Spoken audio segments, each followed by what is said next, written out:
ఇవాళ కొన్ని ఇబ్బందులున్న సంక్షేమ కార్యక్రమాలు ఎక్కడ కూడా ఇబ్బంది లేకుండా చేయాలని ప్రయత్నం చేస్తున్నాం. దానిలోనే ఇవాళ ఏ రాష్ట్రంలో ఇవ్వని విధంగా 33,000 ప్రతి సంవత్సరం పెన్షన్లు ఇస్తున్నాం. దాదాపు 64 లక్షల పెన్షన్లు. మన దరిదాపులు ఏ రాష్ట్రం లేదు ఇన్ని పెన్షన్లు ఇచ్చే రాష్ట్రం కానీ, ఇంత పెద్ద ఎత్తున ఇచ్చే పెన్షన్లు ఇచ్చే రాష్ట్రం కానీ మన రాష్ట్రం దరిదాపుల్లో కూడా ఏ రాష్ట్రాలు భారతదేశం మొత్తంలో కూడా. అలాగే హౌసింగ్ స్కీమ్స్ ఇవాళ వేగవంతంగా పూర్తి చేయగలుగుతున్నాం. ఇవాళ అదేవిధంగా ప్రధానమంత్రి గారు కూడా మనకి సపోర్ట్ చేస్తా ఉన్నారు. రాబోయే కాలంలో త్వరలోనే మే జూన్లో ఇవాళ ఏదైతే తల్లికి వందనం కార్యక్రమానికి మరి చదువుకున్న ప్రతి బిడ్డకి ఇవ్వాలనే ఉద్దేశంతో తల్లికి వందనం కార్యక్రమానికి రేపు జూన్ స్కూళ్లు తెరిచే నాటికి ప్రతి తల్లి అకౌంట్కి 15,000 రూపాయలు అని చెప్పి పెట్టుకున్నాం.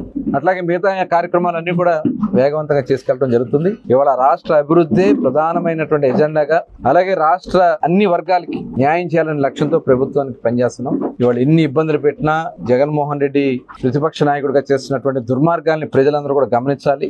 అసత్య ప్రచారాలను దయచేసి నమ్మొద్దు. ఇవాళ అన్ని సక్రమంగా జరుగుతున్నాయి. ఈ సందర్భంగా మరొకసారి ప్రధానమంత్రి గారికి అలాగే రాష్ట్రపతి గారికి కూడా ధన్యవాదాలు తెలియజేస్తున్నాను. ఎందుకంటే మనకి పద్మభూషణ్ కింద మరి వైస్ ప్రెసిడెంట్ గా పనిచేసినటువంటి వెంకయ్యనాయుడు గారికి, అలాగే బాలకృష్ణ గారికి, అలాగే నాగేశ్వర రెడ్డి గారికి, అలాగే మందకృష్ణ మాదిక్ గారికి మన తెలుగు వాళ్ళకి పద్మభూషణ్ రావడం అనేది నిజంగా చాలా సంతోషం. ఇలాగే పద్మశ్రీలు కూడా చాలా మందికి ఇచ్చారు. మరి అన్ని రంగాల్లో ఇవాళ ఆంధ్ర రాష్ట్రం ముందుకెళ్తుందనే దాంట్లో ఇవన్నీ కూడా ఒక నిదర్శనంగా తెలియజేసుకుంటూ మరొకసారి మరి ప్రజలందరూ కూడా గమనించి రాష్ట్ర అభివృద్ధిలో చంద్రబాబు నాయుడు గారు, పవన్ కళ్యాణ్ గారు, అదేవిధంగా నారా లోకేష్ గారు ప్రభుత్వం చేస్తున్నటువంటి కృషిని అందరూ కూడా అభినందించాలని చెప్పి కోరుతాను. చూసారు కదండి. మరి ఈ వీడియో కనుక మీకు నచ్చినట్లయితే ఒక లైక్ కొట్టేసి మీ అభిప్రాయాన్ని కూడా కామెంట్ బాక్స్ లో తెలియజేస్తూ ఇలాంటి ఇంట్రెస్టింగ్ అప్డేట్స్ కోసం మా ఛానల్ ని సబ్స్క్రైబ్ చేసుకోండి.